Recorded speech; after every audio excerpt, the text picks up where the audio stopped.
Okay. What are we talking about today? Black Butler? That was fucking random.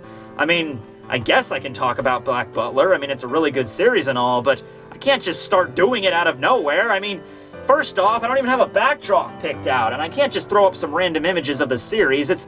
There's so much more depth to it than that. I don't know. I'm gonna need a backdrop that, somewhat captures the mystery, yet elegance of Victorian-era London, and I just don't know where I'm gonna find that this time of day.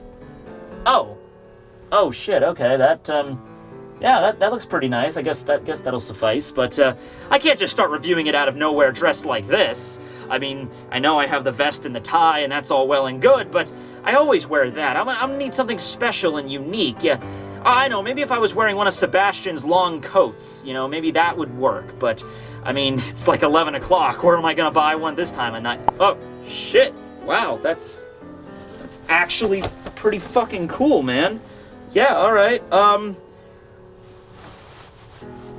you know, for added flair, why not, right? Okay, I guess we have everything that I need in theory, but, you know, these chapters are a little bit longer than your standard Bleach fare, so I guess a beverage would be nice, or something. Ah, oh, fuck, jeez. Okay, tea, that's whatever. Ah, chamomile. Alright then, I guess we're all set and good. Let's review Black Butler, bitches! Hey everybody, this is, I guess I'll go with Dapper Tekking for this persona. Here to review Black Butler Chapter 111, titled, That Butler, Thief. Thief. I mean, oh man, that's a new low for Sebastian. I mean, he's gonna steal some shit from some people in this chapter? Wow, I mean, that almost comes close to, you know, last arc where he was wiping out a bunch of werewolves, inhaling a bunch of nauseous gas, forcing it on people, and, you know, blowing up building after building. That almost reaches the level of depravity that he got in that last one, but I think this chapter is going to hit a new low. Anyway, title of the chapter is Bravat, the fortune teller at the Sphere Music Hall, who's just looking very seductively into my eyes, so I'm just continuing. Anyway, so we left off from the last chapter with Bravat basically telling a bunch of fortunes, and of course Sebastian and Ciel arrive, and Ciel's like, this guy's total bullshit, but just to be sure, we're gonna send Sebastian. So the whole fortune-telling dealie worked like this. You know, he would prick your finger, take your blood, put the blood in like the teacup, and then he would be able to tell your fortune and what star you're part of and whatever that crap is. And to Ciel, that's all just phantasmagoria bullshit. You know, he doesn't really believe in any of that. So he sends Sebastian, because Sebastian, as a demon, I mean, I don't really know what he expected to happen. I mean, I guess if Sebastian wanted to, he could simulate, like, any blood type if he wanted to. I mean, I guess he doesn't have to bleed if he doesn't want to either, but he just wanted to see what the fortune teller would say to Sebastian, because if he treated Sebastian just like a normal human, then he knows he's a fraud. Well, of course, the big shocker was that the fortune teller right on, as soon as he saw Sebastian sit down, was like, okay, this guy is unique, and you're not exactly human, are you? And then that's Ciel's freaking out, too. So, Bravat immediately cuts the really serious, you know, fray, because there are people around him. I would assume this is all just for appearances. He backs off, and he's just like, oh, I caught you off guard, didn't I? Oh, no, I didn't want you to think that you were nothing human or something, right? And Sebastian immediately just cuts to the chase, and he's like, what makes you think I'm not human? And Bravat just kind of does this really smirky grin, and he's just like, what are you talking about? That should be obvious, right? So, obviously there's something up with Bravat. Now, you might be thinking that, oh, maybe he's a Shinigami or a demon. I don't really think that's the case. I think that Bravat is just...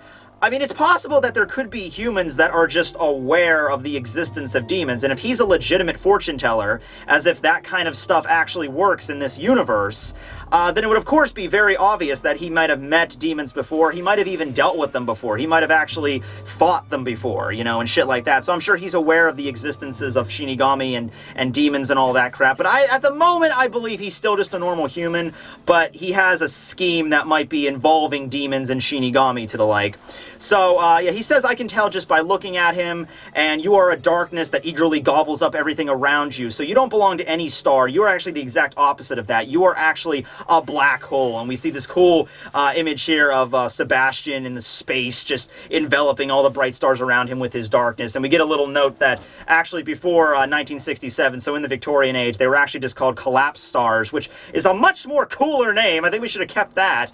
But anyway, this is where we get to the real meat of what's going on at the Sphere Music Hall, because up to this point, we didn't really know what the problem was. Just everybody's going in there, and everyone's kind of happy and nice, and it's not like, I mean, they're not coming out, but it's not like they're just disappearing.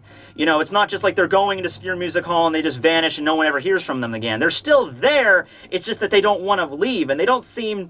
They might be manipulated a little bit, but it seems like they're manipulated only very slightly, and it's still their decision. They're very much still in control of their own body. It's not like they're mindless zombies that are like, we must stay here and sing forever.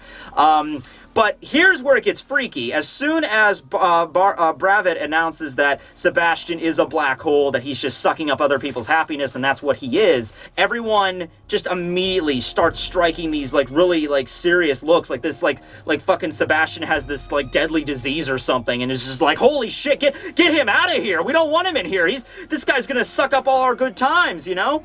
So... this is where you get it, like, it's a little bit more to this, you know, and I'm going to have a theory on this, exactly what's up with these star signs and everything, but these people have been manipulated to the point where these stars, it's not just superstition to them. When he says, you know, this is your star sign, and this is really what you are destined to be, these people are genuinely believing it, like, as part of themselves, essentially. Like, they're looking at it as, like, this is part of their heritage, and then Sebastian comes along, and, you know, he's like, oh, this is a guy that's the exact opposite of all of you. He's completely different from all of you. He wants to take all that happiness away, even though it's just fortune-telling shit, and you really shouldn't be taking this seriously. Everyone is taking it 110% seriously. So whatever's going on here is going to involve that, and I'll get to that in a moment. People are like, yeah, get him away, I don't want him near my child. And so Bravat just kind of strikes the snarky, like, Geen look, and he just kind of waves his hand. He's just like, oh, come now, I think it's time that you get out of here. You're ruining everyone's good time. I have to ask you to leave. And as soon as he says that, the two goons just grab Sebastian by his freaking arms and lift him up and takes him out. And Sebastian kind of looks over at Ciel really quickly, like, is this cool that I get dragged out of here by these two meatheads? Do you want me to do something here? And Ciel just kind of, like, shakes his head, just like, no, it's cool, just, I got this, just go outside. And so Sebastian lets the two guys carry him off, and Bravat's like, okay, now that he's out of the way, come, next up. So he points at Ciel, who's next. And... you know, it's clear that Ciel he's kind of trying to maintain a serious face here, what's going on. He doesn't want to blow his cover, but Bravat can tell he's a little bit nervous that they just had Sebastian dragged away. And so Bravat's just like, no, don't worry about your friend or whatever. Actually, is he your friend? What's your relationship with him? And Ciel's just like, no, we're not really friends. He just works at the same factory as I do. And then Bravat's like, oh, okay, well, don't worry, because you're not the same as him. I don't sense any darkness coming from you, and we're not going to hurt him or anything. We're just going to, you know, kick him out onto the street, you know? So, you know, he's just like, okay, I guess that's whatever. So Ciel kind of sits down and tries to play up the innocence bit, you know, like he does, you know. It's like, oh, just maybe for a little bit we could do the fortune-telling thing. I don't really believe in that, but, you know, whatever. So he does the same thing as the others. You know, he puts out his hand, and Bravat pricks it and goes into the water, and he states that it's a big deal because Ciel is protected by the guardian star of Ceres. And he states that Ceres is a very rare star that not everyone is protected by, and everyone's kind of freaking out over him, just like the exact opposite of Sebastian. When they said Sebastian was, like, sucking up all their happiness, whenever Ciel gets a rare star, everyone's like, oh, yes, that's a good one. Man, I wish I had Ceres. That was a great star right there. That's the best star to be protected by, son. I'm just so jealous, and everyone's flipping their shit like Ciel just, like, was revealed to be, like the next Jesus or some shit. And so we get this full-page spread of Bravat here, and he's kind of just looking at the constellations, and he's stating exactly what they all mean, and states that everyone is protected by either one of these four stars: Sirius, Canopsis, Vega, or Polaris. And among the four constellations, the first magnitude star, Ceres, is the most extreme, is the most rare. So it's very, very amusing or interesting that Ciel was guarded by this. And of course, I mean, from what he says, you know, he's like, you are gifted to be a genius and a prodigy.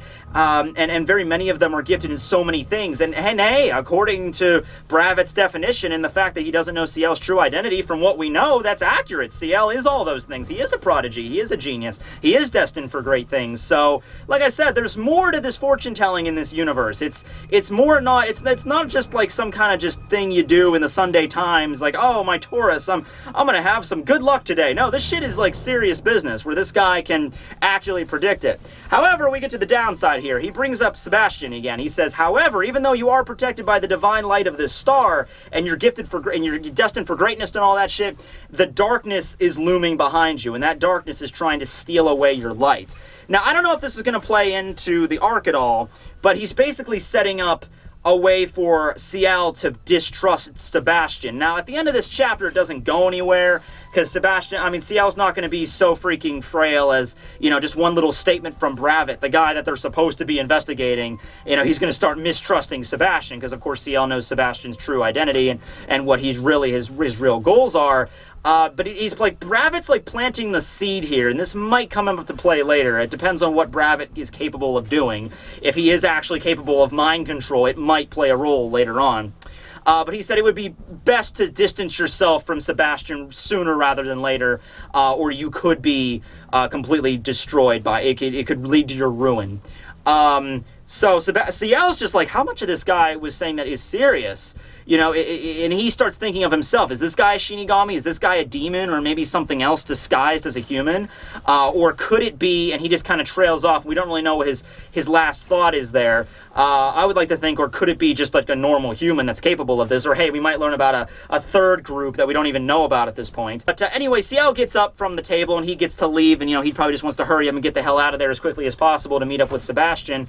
However, before he leaves, Bravat hands out like a bracelet or a bangle sort of deal, and the bangle has a certain emblem on it that is the indicative of Sirius, the constellation he's part of, and he says, this charm will help you connect to your constellation better. So Ciel takes it, and he looks kind of around the room, and he notices that other people have the same charm, right? But theirs are like slightly different depending on what constellation they have. Edward comes up to Ciel after he gets away from Bravat, and he also brings up, I can't believe they threw Sebastian out of here, because he still has no idea what the fuck is going on either.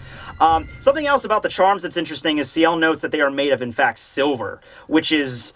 So they're more than just like what he said they were. They're just charms to connect you with the stars better, baby. No, this is something really kind of rare. It's not something you just hand out as baubles. So the silver's probably going to play a part. The idea that, they're being handed out by Bravat, maybe this is some sort of connection so he can control his people better or whatever.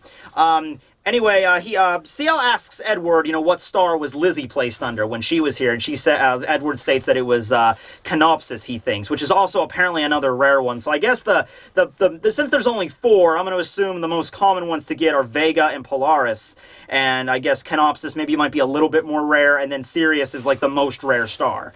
Anyway, so the clock strikes 11, and it's time for carols, apparently. Everyone starts freaking out about carols. They say that at the end of every one of these parties, they all sing together before they leave, and everyone just seems, like not just like, oh, yay, it's time to sing, just like, oh, yes, it's time to sing. Oh, this is the most glorious part of my week. I've waited for this so long. Won't you sing carols with me, Ciel? All right. Well, anyway... Yeah, everyone starts freaking out about this. However, this night seems to be a little bit different because the lights start going out and everyone's kind of freaking out. Everyone says it's the 4th Saturday, so it's weird. It's like once a month. It's different. So the lights all go out in the Sphere Music Hall, and out steps a bunch of dudes dressed in Buto monk robes, and ropes tied around them with these weird symbols on the front of them, and they all walk out. And we can't see the symbols too clearly, but I'm pretty sure they're the symbols from each one of the stars. There's 4 of them that are walking out and taking center stage, all illuminated by just the stage lights. So these guys are gonna... I don't know what they're doing. This is some, freaking satanic Illuminati freaking Call of Cthulhu shit going on now. I'm not sure what's up, and Ciel and Edward are just kind of looking on, and they don't know what the hell's going on. So for the last scene of the chapter, we cut back to the front of the Sphere Music Hall, where Sebastian gets kicked out onto the street by the 2 big burly meathead guys.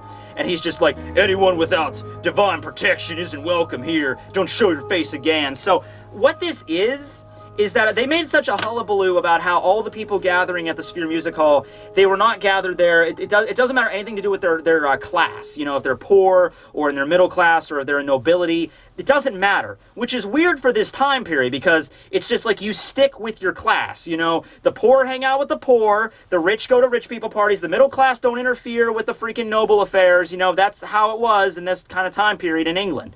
But it's so weird that this party is being attended by everyone and just everyone's getting along. Everyone's cool with it. You know, the nobles are mingling with the freaking peasants and everything's chill. So what's up? That's the reason why, was one of the reasons why Ciel wanted to go investigate that along with Lizzie, of course. And of course, Queen Victoria told him as well. But that was one of the reasons that Ciel noted. You know, it's so weird they're all getting along. What this is, though, is replacing one kind of class system with a caste system where it's like you're ranked now depending on stars. You know, your constellations that are protecting you. And it's like, you know, these ones you're in this group. These ones you're in this group, you know. And they're taking that just as seriously. The way that they snapped at Sebastian when they found out that he wasn't part of their star, or wasn't part of any constellation, really, and how they all freaked out over Ciel, like he was nobility, because even though he is nobility, they don't know that. He could be a peasant in terms of the class of England for all they care, but he has the class of Sirius, as in the constellation. So that's what this is. It's like setting up a whole other caste system just for this one event at the Sphere Music Hall. So that's what they're really converting it to. So after Sebastian gets knocked out into the street, he's just trying to figure this all out, and he's feeling an odd presence, and he's like, this presence, could it be? It's as a cat! Aw, it's so adorable. So of course, you know, Sebastian picks up the cat and starts petting it. He's like, oh, it's such a perfect breed, right? And the cats are always so chill around Sebastian. I'm happy that he has a friend, yeah. Well, anyway, he brings up the main point, and the reason of the title of this chapter is the thief, or the butler the thief, because he ripped off the two charms that the two bodyguards, you know, that grabbed him, you know, when they were pulling him out of the Sphere Music Hall. He reached into their pockets and pulled them out. We don't really know which one is which in terms of the constellation. Since these two seem more like common guys, I'm assuming they're like, you know, the more like Vega and Polaris, the more common ones. They're probably going to come into, you know, play later. Like maybe Sebastian's going to look at them and figure out what they really are. Maybe there's something inside of them or something like that.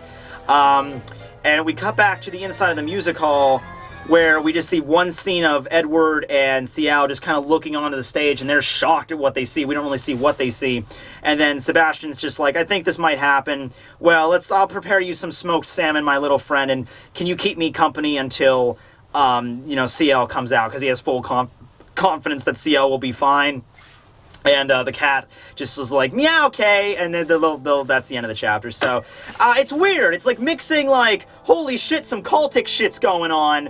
And it's like, Ciel's like, what is this? But at the same time, you have Sebastian that's just like, he's not really worried about Ciel or anything. So I'm sure that, you know, Ciel's going to come out, and I don't know if he's going to be affected by whatever's going on, or if it's just going to be like, yeah, there's some weird shit going on in there, and then they're gonna examine the charms and then come back later. But yeah, I'm gonna assume that Bravat at the moment is just a normal human, just having some unique abilities, being able to discern, you know, not just fortune telling, but also maybe mind manipulation to a degree, and that he's able to, you know, like when he sees a Shinigami, he can tell it's a Shinigami. This put up acts don't really work on him.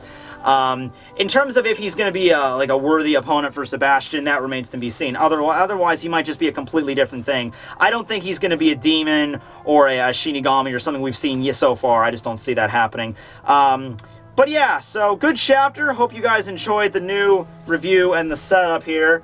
This chapter's been out for a while, so the next one's probably not going to be too far into the future, but I hope you guys enjoyed, and I hope you are protected under the divine constellation of what the fuck ever you believe in. Yeah. This will be Dapper Tekking101 signing out. I need a top hat. Can we get a top hat in here? No? Alright. Guess I'll pick one up at the freaking thrift store or whatever. It's damn good tea.